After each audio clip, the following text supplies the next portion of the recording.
ತರಕಾರಿ ಬೆಳಿತೀರಿ, ರೇಷ್ಮೆ ಬೆಳಿತೀರಿ, ತೆಂಗಿದೆ, ಮಾವಿದೆ, ಅಡಿಕೆ ಇದೆ.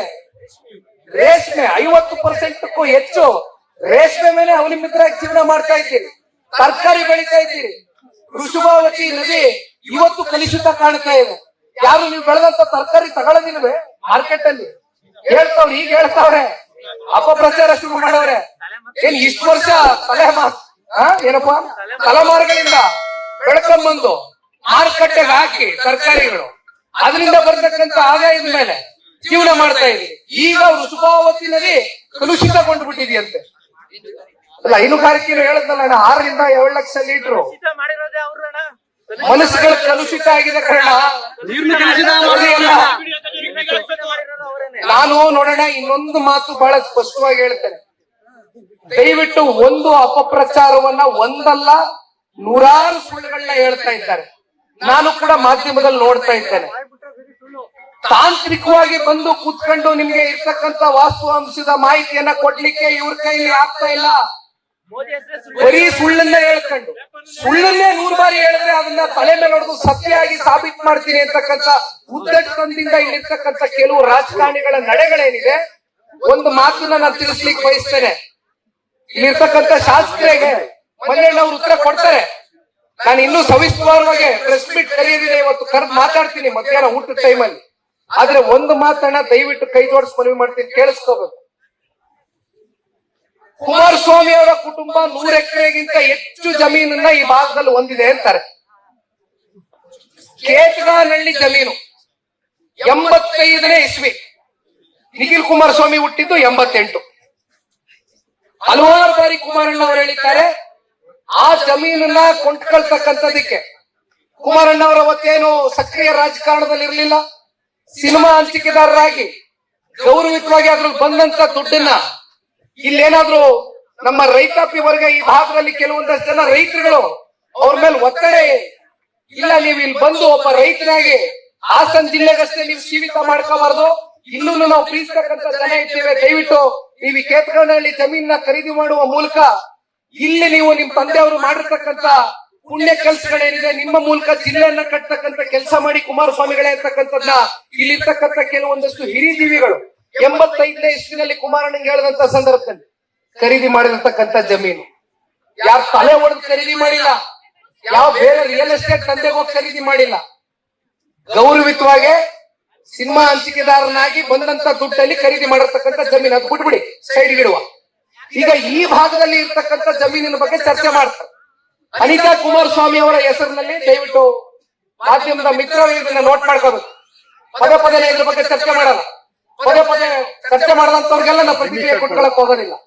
27 ಎಕರೆ ಅನಿತಾ ಕುಮಾರಸ್ವಾಮಿ ಅವರ ಹೆಸರಲ್ಲಿದೆ, 5 ಎಕರೆ ನನ್ನ ಹೆಸರಲ್ಲಿದೆ.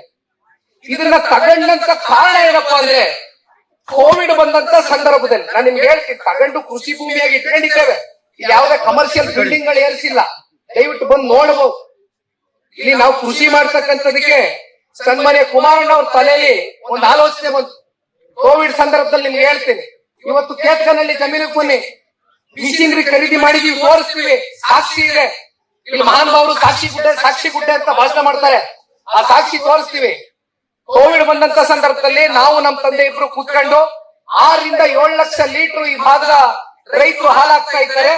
ಇವತ್ತು ಬಹುಶಃ ಹೆರಿಟೇಜ್ ಅಂತಕ್ಕಂಥ ಅಥವಾ ಮಿಲ್ಕಿ ಮಿಸ್ಟ್ ಅಂತಕ್ಕಂಥ ಡೈರಿ ಪ್ರಾಡಕ್ಟ್ಸ್ ಗಳ ಒಂದು ಮ್ಯಾನುಫ್ಯಾಕ್ಚರಿಂಗ್ ಯೂನಿಟ್ ಏನಿದೆ, ಆ ರೀತಿಯಾದಂತಹ ಒಂದು ಯೂನಿಟ್ ನ ಈ ಭಾಗದಲ್ಲಿ ಸ್ಥಾಪನೆ ಮಾಡಿ ರೈತರಿಗೆ ಅನುಕೂಲ ಮಾಡಿಕೊಡ್ಬೇಕು ಅಂತಕ್ಕಂಥ ಆಲೋಚನೆಯನ್ನ ಇಟ್ಕೊಂಡಿದ್ದಂತವ್ರು ಇದೇ ಸನ್ಮಾನ್ಯ ಕುಮಾರಣ್ಣ ಅವ್ರ ಕುಟುಂಬ.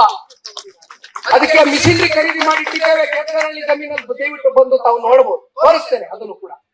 ಆದ್ರೆ ಯಾವುದೇ ಒಂದು ಕೆಲಸ ಮಾಡ್ಬೇಕಾದ್ರೆ ಸಂಪೂರ್ಣ ಮನಸ್ಸಿಂದ ಮಾಡಬೇಕು. ಅದರಿಂದ ನಮ್ಮ ರೈತರಿಗೆ ಯಶಸ್ಸು ದೊರಕಬೇಕು, ಅದರಿಂದ ನಮ್ಮ ರೈತರಿಗೆ ಅನುಕೂಲ ಆಗಬೇಕು ಅಂತಕ್ಕಂಥ ದಾರಿಯಲ್ಲಿ ಕುಮಾರಣ್ಣ ಅವರು ಆಲೋಚನೆ ಮಾಡಿರ್ತಕ್ಕಂಥದ್ದು. ರಾಜಕಾರಣದ ಒತ್ತಡದಿಂದ ಅದನ್ನ ಸಂಪೂರ್ಣವಾಗಿ ಮಾಡ್ಲಿಕ್ಕೆ ಆಗಿಲ್ಲ ಹೊರತುಪಡಿಸಿದ್ರೆ, ಇನ್ನು ಅರ್ಧ ಇಂಚ್ ಭೂಮಿ ನಾವೇನಾದ್ರೂ ಇನ್ಯಾವುದಾದ್ರೂ ಬೇರೆ ವಿಚಾರಕ್ಕೆ ಅದನ್ನ ಬಳಕೆ ಮಾಡ್ಕೊಂಡಿದೀವ? ಆಯ್ತಪ್ಪ, ನಾನು ಒಂದು ಸವಾಲನ್ನ ಇವತ್ತು ಹಾಕ್ಲಿಕ್ಕೆ ಬಯಸ್ತೇನೆ ರಾಜ್ಯ ಸರ್ಕಾರಕ್ಕೆ. ಅನಿತಾ ಕುಮಾರಸ್ವಾಮಿ, ನಿಖಿಲ್ ಕುಮಾರಸ್ವಾಮಿ ಹೆಸರಲ್ಲಿರ್ತಕ್ಕಂಥ ಈ ಭೂಮಿ, ನಾನು ಈ ಭೂಮಿಗೆ ಮಣ್ಣಾಗೋವರೆಗೂ, ಮಣ್ಣಾದ್ಮೇಲೂ ಕೂಡ ನನ್ನ ಮಗನ ಕಾಲಕ್ಕೂ ಹೇಳ್ತಾ ಇದ್ದೇನೆ, ಇವತ್ತು ನೀವು ಈ ಪ್ರಾಜೆಕ್ಟ್ ಏನ್ ಮುಂದುವರಿಸಬೇಕು ಅಂತಕ್ಕಂಥದ್ದು ಆಲೋಚನೆ ಇಟ್ಕೊಂಡಿದ್ದೀರಿ. ಉದ್ದಟತನದಿಂದ ಪ್ರತಿಷ್ಠೆಯಾಗಿ ತಗೊಂಡೇ ಹೊರಟಿದ್ದೀರಿ. ಈ ಪ್ರಾಜೆಕ್ಟ್ ನ ಇಲ್ಲಿಂದ ಕೈ ಬಿಡಿ. ನನ್ನ 33 ಎಕರೆನು 32 ಎಕರೆನು ನಮ್ಮ ಹೆಸರಿನಲ್ಲಿ ಇರ್ತಕ್ಕಂಥ ಆಸ್ತಿ ಏನಿದೆ ಅದು ಸಾರ್ವಜನಿಕರ ಹಿತಾಸಕ್ತಿಗೋಸ್ಕರ ಒಂದು ಶಾಲೆ ಕಟ್ಟಡ, ಒಂದು ಆಸ್ಪತ್ರೆ,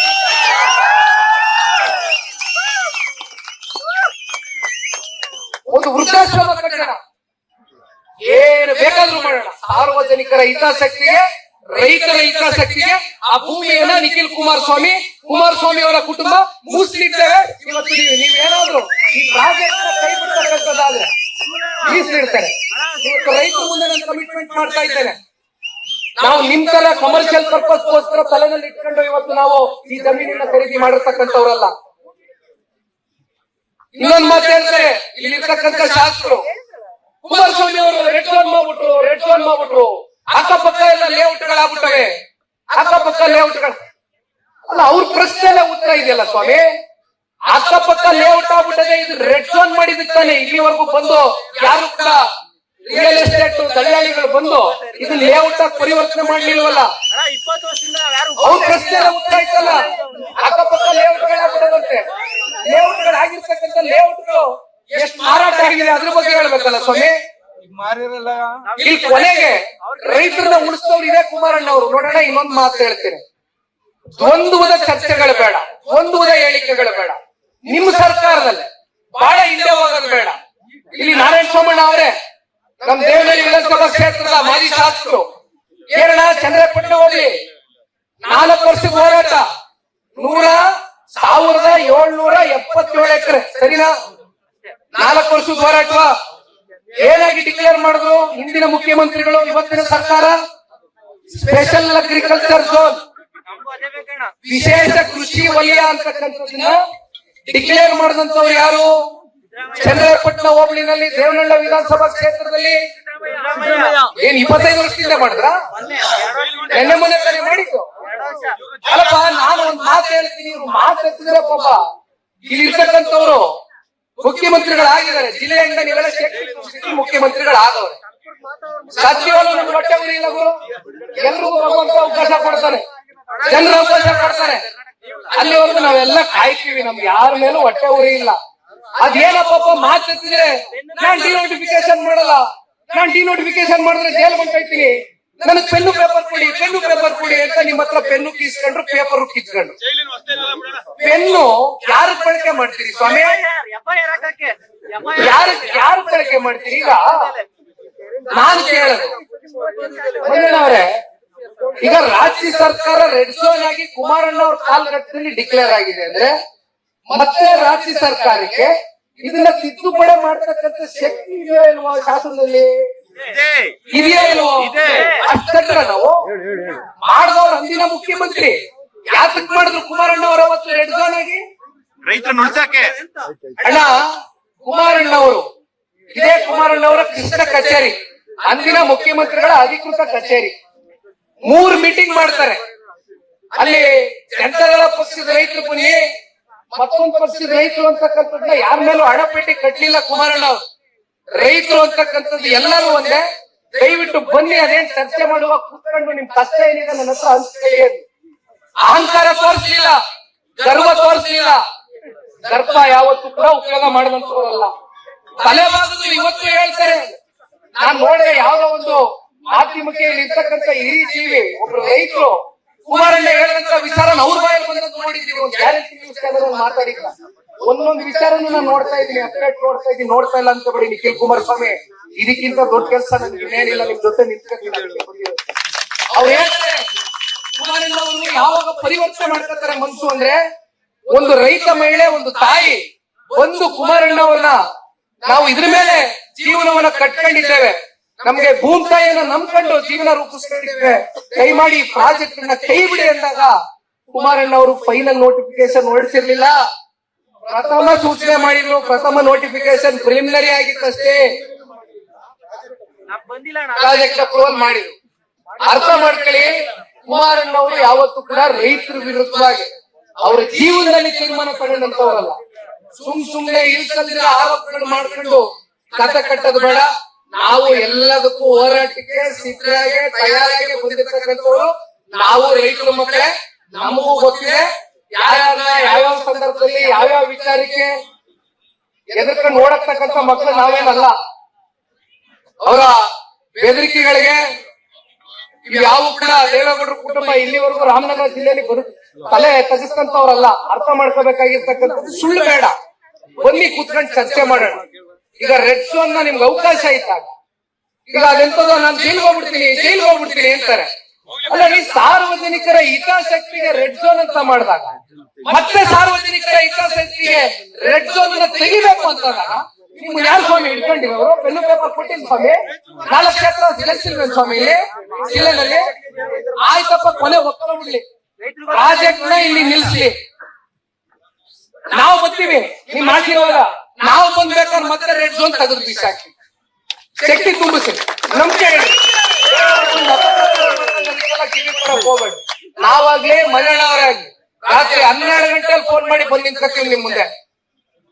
ದಯವಿಟ್ಟು ನಿಮ್ಮ ಒಗ್ಗಟ್ಟನ್ನ ಇದೇ ರೀತಿ ಇಟ್ಕೊಳ್ಳೋಣ. ಇನ್ನು ಸಾಕಷ್ಟು ವಿಚಾರಗಳಿದೆ. ನಾನು ಪತ್ರಿಕಾಗೋಷ್ಠಿಯಲ್ಲಿ ಸವಿಸ್ತರವಾಗಿ ಎಲ್ಲ ಮಾತನಾಡ್ತೇನೆ. ಹಾಗಾಗಿ ಇವತ್ತು 11 ಕಿಲೋಮೀಟರ್ಗೂ ಹೆಚ್ಚು ಪಾದಯಾತ್ರೆ ಮಾಡ್ತಕ್ಕಂತಿದ್ರೆ ಇವತ್ತು ಇನ್ನೊಂದು ಕೈ ಜೋಡಿಸಿ ಮನವಿ ಮಾಡ್ತೇನೆ. ಮಧ್ಯದಲ್ಲಿ ಯಾವುದೇ ಪಟಾಕಿಗಳು, ಹಾರ ತೊರೆ, ವೈಯಕ್ತಿಕ ಜೈಕಾರಗಳು, ಪಕ್ಷದ ಜೈಕಾರಗಳು ಯಾವುದು ಕೂಡ ಕೈ ಜೋಡಿಸಿ ಮನವಿ ಮಾಡ್ತೇನೆ. ಮಾಡಬೇಡಿ. ಜೈಕಾರ ರೈತರ ಪರವಾಗಿ ಮಾತ್ರ ಹೂವನ್ನ ಹಾಕ್ಬೇಕು ಅಂತಕ್ಕಂಥದ್ದು ಬಿಟ್ರೆ ಬೇರೆ ಯಾರ ಬಗ್ಗೆನೂ ಕೂಡ ನೀವು ಜೈಕಾರ ಹಾಕ್ತಕ್ಕಂಥದ್ದು ಬೇಡ ಅಂತ ಹೇಳ್ತಾ ದಯವಿಟ್ಟು ಜೊತೆಲಿ ಹೋಗುವ ಎಲ್ಲರೂ ಕೂಡ ಜೊತೆಲಿ ಸಾಕ್ಬೇಕು ದಯಮಾಡಿ. ಧನ್ಯವಾದ.